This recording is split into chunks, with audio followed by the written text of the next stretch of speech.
हाँ, तो ये एसबीसी का चैप्टर 3 है जिसका नाम है charter documents of companies. Charter word का मतलब क्या होता है? चार्टर का मतलब होता है वेरी इंपॉर्टेंट। तो चार्टर डॉक्यूमेंट्स मतलब वेरी इंपॉर्टेंट डॉक्यूमेंट्स। तो कंपनी का सबसे इंपॉर्टेंट डॉक्यूमेंट क्या होता है? दो ही डॉक्यूमेंट कंपनी का सबसे इंपॉर्टेंट डॉक्यूमेंट माना जाता है, मेमोरेंडम ऑफ एसोसिएशन और आर्टिकल ऑफ एसोसिएशन। एक कंपनी में ये दो चीज बहुत इंपॉर्टेंट होता है। तो सबसे पहले जानना जरूरी है कि ये दोनों डॉक्यूमेंट करता क्या है, मतलब क्या होता है एमओए और एओए। तो मेमोरेंडम ऑफ एसोसिएशन के अंदर लिखा रहता है कि ये कंपनी का ऑब्जेक्टिव क्या है। मतलब अगर कोई भी कंपनी फॉर्म होता है तो उसका कोई ऑब्जेक्टिव होता है कि वो प्रॉफिट मेकिंग कंपनी है या सोशल वेलफेयर के लिए बना है, मतलब एनटीओ है, नॉन प्रॉफिट ट्रेडिंग ऑर्गेनाइजेशन, या फिर वो चैरिटी के लिए बना है, चैरिटेबल ट्रस्ट है। ऐसा हर कंपनी में एक ऑब्जेक्टिव होता है, चैरिटी करना, प्रॉफिट करना, सोशल वेलफेयर करना। तो वो ऑब्जेक्टिव उसका लिखा रहता है एमओए में। फिर मोटिव क्या है कंपनी का, मतलब वो कंपनी क्या चाहता है, प्राइवेट लिमिटेड बन के रहना चाहता है या 3 साल तक प्राइवेट लिमिटेड रहेगा, फिर वो पब्लिक में अपने आप को कन्वर्ट करने का सोचेगा। ऐसा क्या कुछ मोटिव लिखा हुआ है उसके अंदर, या वो बाद में फॉरेन कंपनी के साथ टाई अप करेगा, ऐसा कुछ भी कंपनी का मोटिव उसमें लिखा रहता है एमओए में। और जो भी डिटेल होता है कंपनी का पेड अप कैपिटल, कंपनी का प्लेस कहाँ है, कंपनी का ब्रांच कहाँ कहाँ है, मतलब अगर किसी को कंपनी के बारे में सब कुछ जानना है तो वो कंपनी का एमओए को पढ़ लेता है। उससे पता चल जाता है कंपनी के बारे में सब कुछ। अब एओए में क्या रहता है, कंपनी का रूल्स एंड रेगुलेशंस। सिंपल भाषा में अगर बात करें तो एओए में कंपनी का रूल्स एंड रेगुलेशंस लिखा रहता है कि किस रूल पे ये कंपनी चलता है। जैसे अगर कोई कंपनी में कोई रूल बता रहा है और वो रूल को हम तोड़ रहे हैं, एम्प्लॉयज उसे तोड़ रहे हैं, तो वो सामने वाला कह सकता है कि you are breaking the rules of the company. अब एम्प्लॉय पूछेगा ये कहाँ लिखा है, तो बोला जाएगा एओए पढ़ लो। इसलिए जब भी कोई कंपनी में न्यू न्यू जाता है तो वो जो 3 महीना या 1 महीना उसका ट्रेनिंग पीरियड होता है उसमें पूरा एमओए एओए पढ़ लेना पड़ता है एम्प्लॉय को, कि तुम इस कंपनी के बारे में सब कुछ जान लो। इसको आगे डिटेल में पढ़ेंगे। पहले एक वर्ड है डॉक्ट्रिन ऑफ कंस्ट्रक्टिव नोटिस। इसका मतलब क्या होता है? ये एमओए और एओए दोनों से डील करता है। मतलब क्या मतलब है कंस्ट्रक्टिव नोटिस का? देखो, सोचो कंपनी का एक रजिस्टर्ड ऑफिस होता है, जैसे कि सोचो मेरा ऑफिस कोलकाता में भी है, बैंगलोर में भी है और दिल्ली में भी है, बट एक ही जगह उसका रजिस्टर्ड ऑफिस होगा। तो कंपनी का रजिस्टर्ड ऑफिस क्या है? सोचो बैंगलोर। तो वहां पे रजिस्टर्ड ऑफिस जो होता है उसको आरओसी कहते हैं। आरओसी जो रजिस्टर्ड ऑफिस का जितना भी चीज है वो सब कहाँ मिलेगा? हमें आरओसी में मिलेगा। कंपनी का सारा चीज हमें आरओसी में मिलेगा। जैसे सोचो अगर हमको रिलायंस के बारे में कुछ जानना है तो अब हम कैसे उसका एमओए मांगेंगे? कंपनी के अंदर घुस के तो एमओए नहीं मांगेंगे। हम क्या करेंगे, उसके रजिस्टर्ड ऑफिस में जाएंगे। रजिस्टर्ड ऑफिस में जाके कोई भी एमओए को पढ़ सकता है। एमओए को पढ़ने का मतलब है उस कंपनी के बारे में सब कुछ जानना। तो अगर हमको किसी भी कंपनी के बारे में कुछ भी जानना है तो हम कंस्ट्रक्टिव नोटिस क्या है? कंस्ट्रक्टिव नोटिस एक पब्लिक डॉक्यूमेंट है। ये कंस्ट्रक्टिव नोटिस को हम लोग पब्लिक डॉक्यूमेंट क्यों कहते हैं? क्योंकि इस नोटिस को कोई भी पढ़ सकता है, कोई भी पब्लिक, हम तुम भी पढ़ सकते हैं। तो इसलिए लिखा है कंस्ट्रक्टिव नोटिस एक पब्लिक डॉक्यूमेंट है और ये कोई भी एनीबडी कैन रीड दे। और ये कहाँ मिलेगा? हमें कंपनी के रजिस्टर्ड ऑफिस। तो अब इसको एक एग्जाम्पल से समझते हैं। सोचो हम एक कंपनी है और तुम एक बिजनेसमैन। हम जो कंपनी है, हम एक मैन्युफैक्चरर है, हम वुडन फर्नीचर बनाते हैं दिल्ली में। मतलब हम एक कंपनी है, हम फर्नीचर बनाते हैं बट सिर्फ वुडन फर्नीचर बनाते हैं और दिल्ली में है। तुम राजस्थान के एक बिजनेसमैन, तुम मेरे जब ऑफिस में आए तो हम ऑफिस में नहीं थे। तो एक और आदमी था जो मेरे ही केबिन में, मेरे ही चेयर में बैठा हुआ था। तुम आए तो जिसको भी देखोगे केबिन में बैठा हुआ चेयर में, तुमको लगेगा कि वो कोई मालिक है। वो एक ऐसा आदमी है जिससे तुम डील कर सकते हो। मालिक नहीं भी है तो वो कोई ऐसा आदमी है जिसके साथ तुम डील कर सकते हो। तभी तो वो कंपनी के केबिन के चेयर में बैठा हुआ है। तो तुम आए और तुमने उसे बोला मुझे 100 पीस आयरन का बेड चाहिए और 3 महीने के बाद मुझे डिलीवरी दे देना। तुमने ऑर्डर दिया है आयरन के बेड का, लोहे के बेड का। तुमने ऑर्डर दिया और बोला 3 महीने के बाद डिलीवरी दे देना। 3 महीना जब बीत, और तुमने एडवांस भी कर दिया। अब 3 महीने के बाद जब 3 महीना बीत गया तो तुम्हें कुछ भी डिलीवरी नहीं मिला। ऑब्वियसली नहीं मिलेगा, क्योंकि मेरा तो वुडन का काम है, तुमने तो आयरन का ऑर्डर दिया है। तो कैसे मिलेगा, मैं बनाती ही नहीं हूँ। अब जब मैं आई तो मुझे इस बारे में कुछ नहीं पता था। अब क्या हुआ, तुमने कोर्ट में केस किया कि मैंने इन्हें 100 आयरन बेड का ऑर्डर दिया था, इन्होंने मेरा माल मुझे नहीं दिया, मेरा एक बहुत बड़ा ऑर्डर छूट गया, मुझे उतने रुपए का नुकसान हो गया, तो मुझे पूरा भरपाई चाहिए, मुझे उसका कंपेंसेशन चाहिए। तो कोर्ट केस जब हुआ तो कोर्ट में ये बोला जाएगा कि ये एक कंस्ट्रक्टिव नोटिस के अंदर आता है। मतलब कंस्ट्रक्टिव मतलब डीम्ड। जब तुम किसी कंपनी में जाते हो तो तुमको उस कंपनी के बारे में पता होना चाहिए कि किस चीज की कंपनी है। जैसे मैं सिर्फ कॉमर्स में डील करती हूँ, सीए, सीएस और सीएम में। मैं कोई आईआईटी का तैयारी नहीं करवाती हूँ, मैं मेडिकल का तैयारी नहीं करवाती। तुम मेरे पास आए, मेरे ऑफिस में आए, आकर तुमने बोला, अपने आप ही तुमने बोला कि मुझे आईआईटी के लिए तैयारी करना है, इंजीनियरिंग का एंट्रेंस का, मुझे एडमिशन चाहिए। कोई भी आदमी मेरे ऑफिस में बैठा हुआ था, तुमने उसे 50,000 फीस दिया और तुम चले गए। रियल में क्लास शुरू हो ही नहीं रहा है, कोई लिंक आ ही नहीं रहा है। तुमने बोला कि मैं इस ट्यूशन सेंटर पे केस कर दूंगा, इन्होंने मुझसे 50,000 ले लिया है, बट मेरा क्लास स्टार्ट नहीं हो रहा है इंजीनियरिंग का। मैंने बोला क्या मैं वहां पे थी? तुमने बोला नहीं आप नहीं थे, बट आपके ऑफिस में एक आदमी बैठा था। तो आपके ऑफिस में कोई भी बैठा रहेगा, हमको कैसे पता चलेगा? तो मैं बोलूंगी तुम्हें ये पता भी है मेरा ट्यूशन सेंटर 10 साल से है, बट ये कॉमर्स पे डील करता है, साइंस पे नहीं। तुम अगर बोलोगे मुझे कैसे पता चलेगा, तो मैं बोलूंगी मतलब तुम मेरे ट्यूशन सेंटर में आ गए एडमिशन करवाने और मेरे बारे में पता भी नहीं किया तुमने, तो गलती तुम्हारी है। तुम बोलोगे नहीं, आपके यहाँ बोलना चाहिए था हम लोग साइंस का ट्यूशन नहीं देते हैं, उन्होंने पैसे क्यों लिए? तो अगर ये कोर्ट केस होगा तो हारोगे तुम। क्यों? क्योंकि जब भी तुम कहीं जाते हो और कहीं पर डील करते हो, ये कंपनी की बात हो रही है। अगर तुम किसी कंपनी में जाते हो तो तुम्हें उसका एमओए और एओए पढ़कर जाना चाहिए। उस कंपनी का रजिस्टर्ड ऑफिस में सारा डिटेल पड़ा हुआ है। तुम अगर किसी के साथ डील करने जा रहे हो तो पहले उस कंपनी का पूरा एमओए एओए पढ़ कर जाओ। वो पब्लिकली अवेलेबल है, ये पढ़ कर जाओ। अगर तुमने नहीं पढ़ा है और वो कंपनी उस चीज में डील ही नहीं करती है और तुमने फिर भी उसे ये चीज के लिए ऑर्डर दे दिया है, तो गलती तुम्हारी है। तो ये लगेगा ऐसा देखने में कि गलती तो कंपनी वालों की है, कंपनी को केस हो जाएगा, कंपनी लाइबल हो जाएगा अभी मेरे को कंपेंसेशन देने के लिए। बट रियल में ये आता है डॉक्ट्रिन ऑफ कंस्ट्रक्टिव नोटिस के अंदर। तुम ये केस को हार जाओगे क्योंकि बोला जाएगा तुम्हें पढ़कर जाना चाहिए था, it's your fault, not the fault of the company. तो तुम बोलोगे, देखो एक चीज है लॉ में जो जनरली एलएलबी के स्टूडेंट्स पढ़ते हैं, एक डॉक्ट्रिन है वहां पे जिसमें मास्टर सर्वेंट का रिलेशनशिप प्रिंसिपल एजेंट का रिलेशनशिप को दिखाया गया है। मतलब डॉक्ट्रिन ऑफ कंस्ट्रक्टिव नोटिस बोलता है कि आपकी गलती है, आपको उस आदमी के पास जाने के पहले कंपनी के बारे में पढ़कर जाना चाहिए। तुम बोलोगे लॉ का एक और टॉपिक बोलोगे तुम, और तुम बोलोगे नहीं, जैसे लॉ में एक बात है, पहले मैं वो बता देती हूँ। एक मास्टर सर्वेंट रिलेशनशिप के ऊपर, जैसे सोचो कि मेरा एक ड्राइवर है, वो ड्राइवर गाड़ी चला रहा है, पीछे मैं बैठी हुई हूँ। अचानक से एक आदमी को ड्राइवर से टक्कर लग जाता है, गाड़ी से टक्कर लग जाता है और वो आदमी मर जाता है। तो तुम बोलोगे गलती ड्राइवर की है, क्योंकि ड्राइव तो ड्राइवर कर रहा था। तो मेरी गलती कैसे हुई? मैं तो पीछे बैठी भी थी, मैं तो मोबाइल देख रही थी, मैंने तो देखा भी नहीं कोई आ रहा है। और मैं देखूं भी क्यों? ड्राइवर गाड़ी चला रहा था तो ड्राइवर की गलती है। तो कोर्ट बोलेगा नहीं, भले ड्राइवर गाड़ी चला रहा है, पर यहाँ पे ड्राइवर मतलब मास्टर और सर्वेंट का रिलेशनशिप है।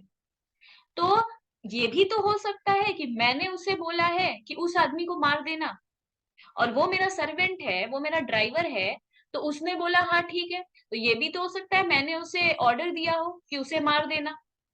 तो जहां पर भी मास्टर सर्वेंट का रिलेशनशिप होता है, वहां भले गलती ड्राइवर से हुआ हो, पर जेल मास्टर को ही होगा, ऐसा लॉ में एक सेक्शन है।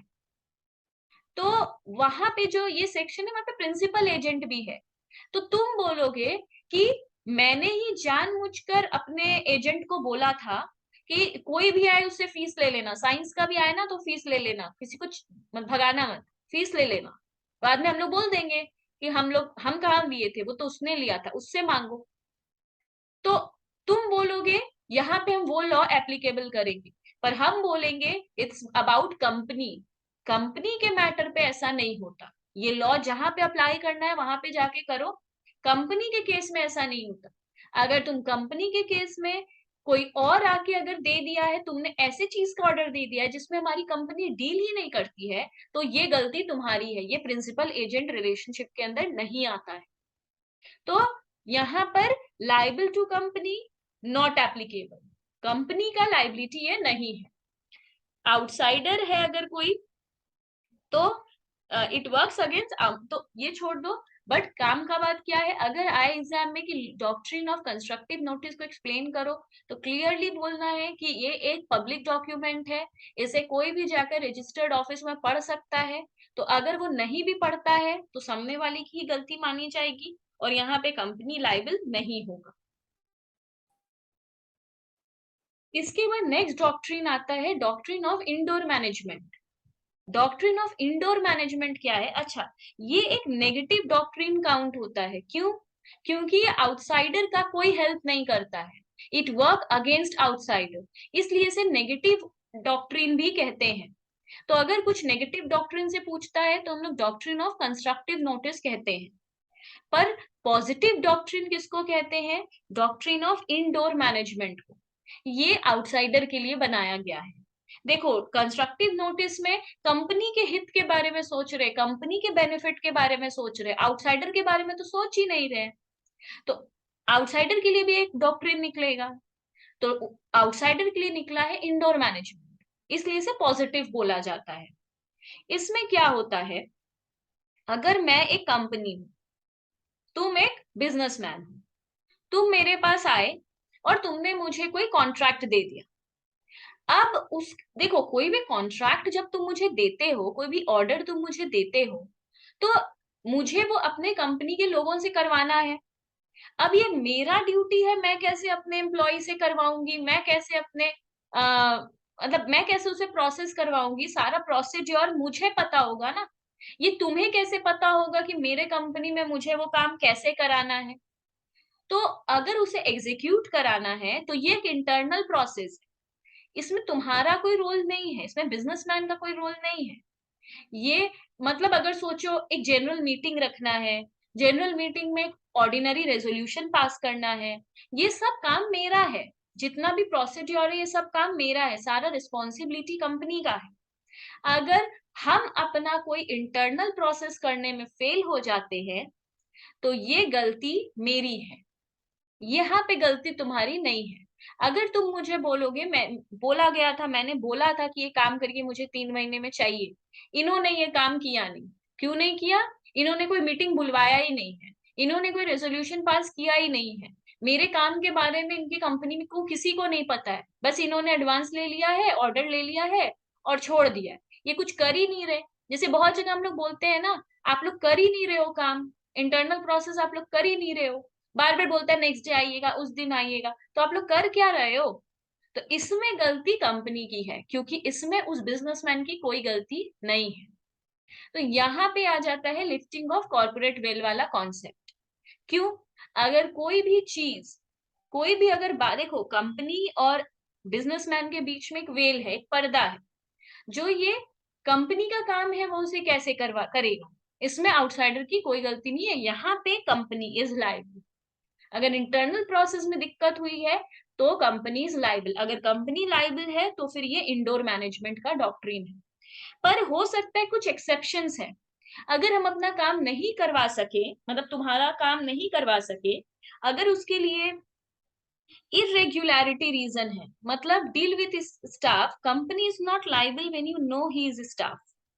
मतलब अगर तुमने ये ऑर्डर एक कंपनी को दे, मतलब मेरे कंपनी के स्टाफ को दिया था, और वो स्टाफ ने ही मुझे नहीं बताया है। जैसे तुम मेरे इंस्टीट्यूट में आए, सोचो कंपनी है मेरा ट्यूशन सेंटर, तुम आए, आकर मेरे स्टाफ को तुमने एक ऑर्डर दे दिया, लाइक तुमने 50,000 का चेक दे दिया, और साइंस कॉमर्स पढ़ाने के लिए, सीएस पढ़ाने के लिए तुमने फीस दिया है। तो तुम तो अपने साइड से राइट थे, सीएस के लिए तुमने फीस दिया है, तो ये अब उसका ड्यूटी है ना, मेरे को बताएगा, उसने मुझे नहीं बताया है, तो ये स्टाफ की गलती है, मेरी नहीं। तो ये स्टाफ ही कंपेंसेट करेगा, मैं नहीं। यहाँ पे कंपनी लायबल नहीं है। दूसरा है फ्रॉड। तुम आए थे मेरे यहाँ किसी फ्रॉड की वजह से, और फिर मैंने तुम्हारा काम नहीं किया, तो मैं लायबल नहीं हूँ। क्यों? क्योंकि तुम्हारा इंटेंशन भी सही नहीं था, तुम फ्रॉड करना चाहते थे। No knowledge of MOA and AO. तुम्हें कोई नॉलेज नहीं है मेरे एमओए और एओ के बारे में, तब भी मैं लायबल नहीं हूँ। नेग्लिजिबल। तो मतलब ये जो पूरा काम है ये नेग्लिजिबल है, मतलब बहुत छोटा सा चीज मैं भूल गई हूँ, मतलब इतना कोई बड़ा चीज नहीं है, बहुत छोटा सा एक पार्ट मेरे से मिस हो गया है, एकदम नेग्लिजिबल पार्ट, तो भी मेरी गलती नहीं मानी जाएगी। तो यहाँ तक बेसिकली हम लोग क्या पढ़े, इंडोर मैनेजमेंट क्या है। बेसिकली अगर कंपनी का इंटरनल प्रोसेस में गलती है तो फिर वो कंपनी की गलती है।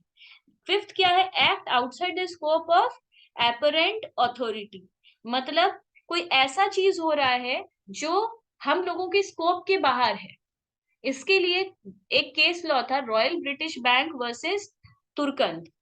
इसका एक मैक्सिम था, मैक्सिम मतलब एक लाइन होता है, तो omnia praesumuntur rite esse acta. इसका मतलब क्या है, all things are presumed to have been done rightly. इसका मतलब ये है कि अगर कोई चीज मेरा स्कोप के बाहर था, मतलब अच्छा, इसको मैं केस स्टडी को एक आंसर है, क्वेश्चन आंसर है, उसके साथ डिस्कस करेंगे, इसको मार्क करके रख लो, ये वहां पर हम प्रॉपर आंसर एक्सप्लेन करेंगे। नेक्स्ट हम लोग पढ़ेंगे डॉक्ट्रिन ऑफ अल्टा वायरस। तो पहला क्या था, कंस्ट्रक्टिव नोटिस, जिसमें था गलती बिजनेसमैन की है, उसने एमओए और एओए नहीं पढ़ा है, तो वो नेगेटिव डॉक्ट्रिन है। दूसरा है इंडोर मैनेजमेंट, जिसमें कंपनी ने इंटरनल प्रोसेस नहीं किया है, तो इसमें कंपनी की गलती है, इसलिए पॉजिटिव डॉक्ट्रिन है। थर्ड है doctrine of ultra vires. Ultra word का मतलब ही होता है आउटसाइड द परव्यू, जो मेरे बस में ही नहीं था, मतलब मैं कर ही नहीं सकती, इम्पॉसिबल टू डू है, मतलब वो पूरा नल एंड वॉइड है। अब इसका मतलब क्या है, जैसे सोचो कि देखो, कंस्ट्रक्टिव नोटिस वाले में अल्ट्रा वायरस नहीं है, क्योंकि पूरा ही कोई गलत चीज नहीं बोल रहा है।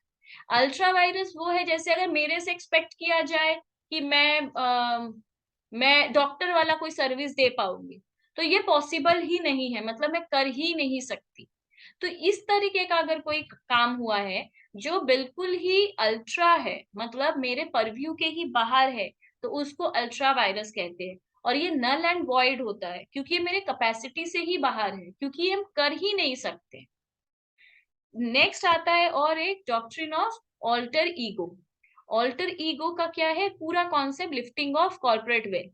तो ये हम लोग कंपनी लॉ में पढ़े हैं, लिफ्टिंग ऑफ कॉर्पोरेट वेल्थ, उसी का पूरा कॉन्सेप्ट है डॉक्ट्रिन ऑफ ऑल्टर ईगो। अब इसके बाद क्या है, तो यहां तक हम लोग का चारों डॉक्ट्रिन ओवर हो जाता है। चार ही डॉक्ट्रिन है इसमें, कोई भी डॉक्ट्रिन एग्जाम में आ सकता है। नेक्स्ट अब डिटेल में पढ़ेंगे एमओए क्या होता है। तो एमओए क्या है, सबसे पहला इसके अंदर क्या क्या लिखा हुआ होता है, तो पहले ये जान लेते हैं एमओए में टोटल क्या क्या होता है। अच्छा, सबसे पहला चीज इसमें होता है name clause. Name clause MOA के अंदर मतलब क्या पढ़ने को मिलेगा हमें, सबसे पहला है नेम क्लॉज। देखो, ये सब जो बोला जाता है ना कि सिमिलर नाम मत रखो, जैसे अगर ऑलरेडी नाम है डोमिनोज, डोमिनोज पिज्जा, तो हम लोग नहीं रख सकते डोमिनोज बर्गर, हम लोग ऐसा नाम नहीं रख सकते। अगर पहले से पिज्जा हट है तो पिज्जा एक्सप्रेस बोलकर नाम नहीं रख सकते। ऐसा नहीं है कि नाम है नहीं, है, पिज्जा एक्सप्रेस बोलकर भी है, पिज्जा हट भी है, पर ये रखना नहीं चाहिए क्योंकि ये गलत है। एमओए के हिसाब से नेम क्लॉज पे ध्यान देना चाहिए। पहली बात, अगर प्राइवेट लिमिटेड कंपनी है तो प्राइवेट लगाना होगा, पीवीटी लिखना हो, identical not to other existing company. मेरे कंपनी का नाम कभी भी ऐसे किसी कंपनी के नाम जैसा नहीं होना चाहिए जो सिमिलर दिख रहे। तीसरा बात क्या है, not use any word which gives impression that is connected with state government or central government। देखो ये भी मना होता है कि ऐसा कंपनी का नाम मत रखो जिससे आम आदमी को लगे ये गवर्नमेंट कंपनी है, जैसे Hindustan word, India word, Bharat word, ये सब वर्ड यूज मत करो। इससे लगता है कि गवर्नमेंट का होगा। जैसे हम लोग को लगता है कि सोचो, जैसे हिंदुस्तान लीवर है, हिंदुस्तान लीवर ये सब तब आया था जब ये एमओए ये सब इतना नहीं था, मतलब इतना कंपनीज एक्ट इतना फेमस नहीं था, उन लोगों को ये सब नहीं पता था, इसलिए उस टाइम हिंदुस्तान लीवर को कोई ऑब्जेक्शन नहीं किया। बट आज की डेट में ऐसा नाम नहीं रख सकते, जिससे हिंदुस्तान, भारत, इंडिया ऐसा शब्द प्राइवेट होकर। क्यों? क्योंकि ये लगता है आम लोगों को कि गवर्नमेंट का होगा, स्टेट गवर्नमेंट नहीं तो सेंट्रल गवर्नमेंट का होगा। सेंट्रल गवर्नमेंट, अगर सेंट्रल गवर्नमेंट को कल को कोई प्रॉब्लम होगा तो central government wants to send any letter to the company. अगर सेंट्रल गवर्नमेंट कंपनी को कोई भी लेटर भेजना चाहता है किसी भी तरीके का, तो उसको किसको भेजना होगा? उसको आरओ को भेजना होगा। कंपनी को भेजेगा, कंपनी किसके पास जाएगा? बेसिकली आरओ के पास। आरओ क्या है? Registered office. कुछ भी चीज अगर हमें चाहिए, देखना है, चेंज करना है, तो हम आरओ के पास जाते हैं। अगर हमें कल को अपना ऑफिस को शिफ्ट करना है तो ये आ जाता है दूसरा clause, situation clause. Situation clause क्या होता है? सिचुएशन क्लॉज होता है जब हमें शिफ्ट होना है एक जगह से दूसरे जगह। जैसे सोचो, हम पहले कोलकाता में मेरा ऑफिस था, अब मुझे कोलकाता में ऑफिस नहीं रखना है, मुझे, अच्छा, कहाँ कहाँ चेंज कर सकते हैं? सेम सिटी में।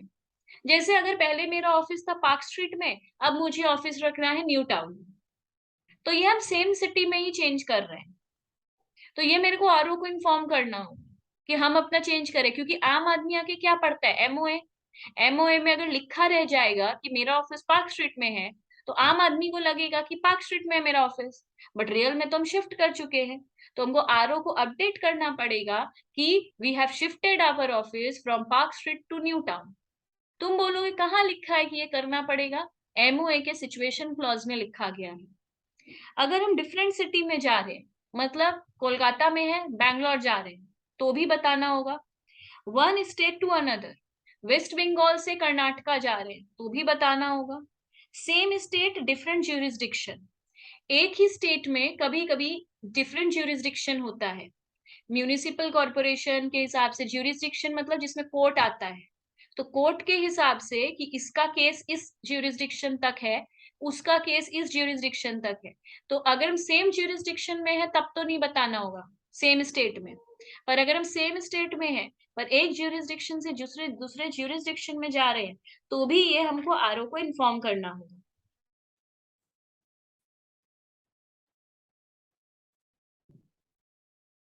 सेम सिटी में, अगर हम सेम सिटी में इधर उधर कर रहे हैं फ्रॉम पार्क स्ट्रीट टू न्यू टाउन, तो बोर्ड मीटिंग में एक बोर्ड रेजोल्यूशन पास करना होगा।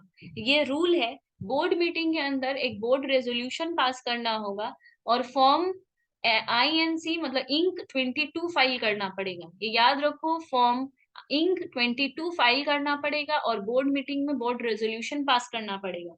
अगर हम डिफरेंट सिटी में जा रहे हैं फ्रॉम कोलकाता टू बैंगलोर, तो ऑर्डिनरी रेजोल्यूशन पास करना पड़ेगा बोर्ड मीटिंग में। याद रखो, बोर्ड मीटिंग में ऑर्डिनरी रेजोल्यूशन पास करना होगा, एक फॉर्म फाइल करना होगा इंक 22। जीएम में, जनरल मीटिंग में, एक स्पेशल रेजोल्यूशन पास करना पड़ेगा एमजीटी 14। उस स्पेशल रेजोल्यूशन में पास होगा एमजीटी 14। मतलब अगर एमजीटी 14 हमको पास करना है तो हमको स्पेशल रेजोल्यूशन तो पास करना पड़ेगा, क्योंकि उस स्पेशल रेजोल्यूशन में ही एमजीटी 14 फाइल होता है, मतलब ये सब फॉर्म है। अगर हम डिफरेंट स्टेट में जा रहे हैं तो सेम हमको बोर्ड मीटिंग में बोर्ड रेजोल्यूशन पास करना होगा, जनरल मीटिंग में स्पेशल रेजोल्यूशन पास करना होगा, सेंट्रल गवर्नमेंट का अप्रूवल चाहिए। कौन लेगा अप्रूवल? रीजनल डायरेक्टर ये अप्रूवल लेगा सेंट्रल गवर्नमेंट से कि हम लोग शिफ्ट कर सकते हैं, क्योंकि स्टेट चेंज कर रहे हैं। अभी तक स्टेट सेम था तब तक गवर्नमेंट का कोई रोल नहीं था। एक अभी अगर हम एक स्टेट से दूसरा स्टेट में जा रहे हैं तो हमको सेंट्रल गवर्नमेंट का अप्रूवल लेना होगा। इंक 22 फाइल करना होगा, MGT 14 फाइल करना होगा, इंक 23 फाइल करना होगा। ये सब फॉर्म नंबर है जो फाइल करना पड़ेगा। अगर सेम स्टेट से डिफरेंट ज्यूरिसडिक्शन में जा रहे हैं तो सेम एज डिफरेंट स्टेट, जो रूल इसका है वही रूल इसका होगा। अगर हम सेम स्टेट में है पर डिफरेंट ज्यूरिसडिक्शन में जा रहे हैं तो याद रखना है ये सेम रूल होगा। Not allowed shifting, objection from creditors. सोचो कुछ लोग शिफ्ट क्यों करते हैं। सोचो कि हम कोलकाता में बहुत सारे लोगों का पैसा मार चुके हैं, चीट कर चुके हैं। अब हमको यहाँ से भाग के बैंगलोर जाना है। हमको पता है कि यहाँ पे हम और बिजनेस नहीं कर पाएंगे, बहुत सारे लोगों का पैसा लेके रख लिए। तो अगर मेरा क्रेडिटर लोग ऑब्जेक्शन कर दिया, हमको तो गवर्नमेंट का अप्रूवल लगता है जब हम स्टेट चेंज करते हैं। स्टेट चेंज करते हैं तो गवर्नमेंट का जब अप्रूवल लगता है, तो अगर क्रेडिटर लोग जाके गवर्नमेंट को इन्फॉर्म कर दिया कि नहीं हम लोग को ऑब्जेक्शन है, इसको शिफ्टिंग मत दो, तब हम लोग को शिफ्टिंग नहीं मिलेगा। तो याद रखना होगा क्रेडिटर को, जो भी क्रेडिटर मतलब सिर्फ आदमी नहीं, बैंक्स भी, जिससे हम बैंक लोन लिए और भाग गए, तो वहां पे भी हमको अप्रूवल नहीं मिलेगा। अभी तक हम लोग दो क्लॉज पढ़े, नेम क्लॉज और सिचुएशन क्लॉज। थर्ड क्लॉज है हम लोगों का ऑब्जेक्ट क्लॉज। ऑब्जेक्ट क्लॉज में क्या लिखा गया है कि कंपनी का इसमें प्रोस्पेक्टस के बारे में लिखा रहता है। वो जो प्रोस्पेक्टस होता है जो स्कूल का होता है, जिसमें स्कूल के बारे में सब कुछ लिखा होता है, वैसे ही कंपनी का खुद का प्रोस्पेक्टस होता है जिसमें लिखा रहता है कितना पेड अप शेयर कैपिटल होगा, इसका कितना डायरेक्टर होगा, कितना मेंबर है, कितना ये ऑडिटर है, ये सारा डिटेल प्रोस्पेक्टस में लिखा होता है। तो प्रोस्पेक्टस का एक मतलब कुछ ऑब्जेक्ट है, तीन ऑब्जेक्ट है। पहला, जैसे अगर हम लोग पीछे के अपने एग्जाम्पल में जाएं तो इसमें क्या लिखा हुआ मिलेगा ऑब्जेक्ट क्लॉज में कि मेरा किस चीज का बिजनेस है। प्रोस्पेक्टस में क्या लिखा रहता है, किस चीज का ये बिजनेस है। तो अगर मेरा वुडन फर्नीचर के मैन्युफैक्चरर है तो ये पढ़ने मिल जाएगा मेरे को प्रोस्पेक्टस में। अगर मेरा टाइप ऑफ सर्विस क्या है, टाइप ऑफ सर्विस मतलब हम किस टाइप से कोई सर्विस देते हैं, मतलब ऑन जैसे अगर ट्यूशन का है तो हम ऑनलाइन सर्विस देते हैं कि ऑफलाइन सर्विस देते हैं, या हाइब्रिड मोड में पढ़ाते हैं, कुछ क्लासेस ऑनलाइन कुछ लाइन क्लासेस ऑफलाइन, या पेन ड्राइव क्लासेस देते हैं या रिकॉर्डिंग क्लासेस देते हैं। मेरा क्लासेस कैसे चलता है, टाइप्स ऑफ सर्विस क्या है, ये भी उसमें लिखा हुआ रहेगा। और नेचर ऑफ बिजनेस क्या है, मतलब मीडियम स्केल का है, लार्ज स्केल बिजनेस है, मेरा जो भी चीज है वो सब ऑब्जेक्ट क्लॉज में मेरे को मिल गया। ऑब्जेक्ट क्लॉज है कि ये सब लिखना पड़ेगा। तो अभी तक हम लोग तीन क्लॉज को रीड किए हैं। तो क्वेश्चन एग्जाम में कैसे आता है देखो, define the term memorandum as per the companies act 2013। तो memorandum means the memorandum of association of a company. Actually MOA को शॉर्ट में हम लोग मेमोरेंडम बोलते हैं। एज ओरिजिनली फ्रेम्ड और altered from time to time in pursuance of any previous company law और this act. Memorandum of association ऐसा नहीं है कि हम लोग इसको ऑल्टर नहीं कर सकते, चेंज नहीं कर सकते। ये दोनों चीज चेंज होता है, बेसिकली MOA भी चेंज होता है, AOA भी चेंज होता है। तो अगर हम लोग को कुछ ऑल्टर करना है, ओरिजिनली हम लोगों ने कुछ फ्रेम किया, जैसे सोचो हम लोगों ने उसमें डाला कि हम लोग प्राइवेट लिमिटेड है, पर तब हम लोगों ने नहीं सोचा था कि हम लोग कभी पब्लिक लिमिटेड बन जाएंगे। बट 5 साल के बाद हम लोग पब्लिक लिमिटेड बनना चाहते हैं, तो क्या नहीं बन सकते? बन सकते हैं। अपना जो जितना भी सेबी का रूल्स एंड रेगुलेशंस है वो सब फॉलो कर लेते हैं, कंपनीज एक्ट का सब फॉलो कर लेंगे, तो प्राइवेट से पब्लिक बन जाएंगे। पर अपना MOA को भी तो चेंज करना होगा, रजिस्टर्ड ऑफिस में जाकर सबको ऑल्टर करना होगा। तो टाइम टू टाइम ये ऑल्टर कर सकते हैं। The MOA is a document that sets out the constitution of the company and is the foundation on which the structure of the company is based. MOA he foundation है, इसी में सब बात लिखा हुआ है. It defines the scope of company's activities. इसमें company का पूरा एक्टिविटी लिखा रहता है और इसका क्या रिलेशन है आउटसाइड वर्ल्ड से ये भी लिखा रहता है. The first step in the formation of the company is to prepare a document called MOA. Company का सबसे पहला काम होता है कंपनी के बनाने के बाद कि उसको एक एमओए तैयार करना है. नेक्स्ट हम लोग का क्या आ जाएगा? क्वेश्चन 2 है right a short note on the object clause of MOA. अभी जो हम लोग ऑब्जेक्ट क्लॉज पढ़े उसके ऊपर पूरा शॉर्ट नोट लिखने बोला है. तो ये थर्ड कंपलसरी क्लॉज है. पहला क्या था? Name clause. दूसरा क्या था? Situation clause. तीसरा था ऑब्जेक्ट क्लॉज. अब ये क्या लाइन बाय याद रखना होगा? हाँ, सारे क्लॉजेस को लाइन बाय लाइन याद रखना होगा. तो पहला क्लॉज, ये तीसरा क्लॉज है ऑब्जेक्ट क्लॉज. तो the third compulsory clause in the memorandum sets out the object for the company has been formed. ये खाली ऑब्जेक्ट बताता है कंपनी का. सेक्शन याद रहे तो लिखना, नहीं याद रहे तो रॉन्ग मत लिखना. All companies must state in their MOA the object for which the company is proposed to be incorporated. MOA के अंदर लिखना पड़ेगा कि कंपनी का ऑब्जेक्ट क्या है, क्यों बना है कंपनी, इनकॉर्पोरेट क्यों हुआ है, वो लिखना पड़ेगा. And any matter considered necessary further. अगर बाद में कुछ और भी हमको लगता है इंपॉर्टेंट चीज है जो मेरे को लिखना चाहिए था तो हम वो बाद में लिख सकते हैं, ऑल्टर तो हो ही सकता है.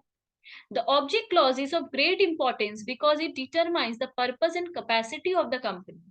इसमें कंपनी का पर्पस और कैपेसिटी लिखा रहता है. कैपेसिटी मतलब कितना पेड अप कैपिटल है, ये सब. It indicates the purpose for which the company has been set up and its actually capabilities. क्यों बना ये कंपनी? प्रॉफिट मेकिंग के लिए, चैरिटेबल के लिए, उसमें पर्पस लिखना पड़ेगा. It states affirmatively the ambit and extent of power of the company.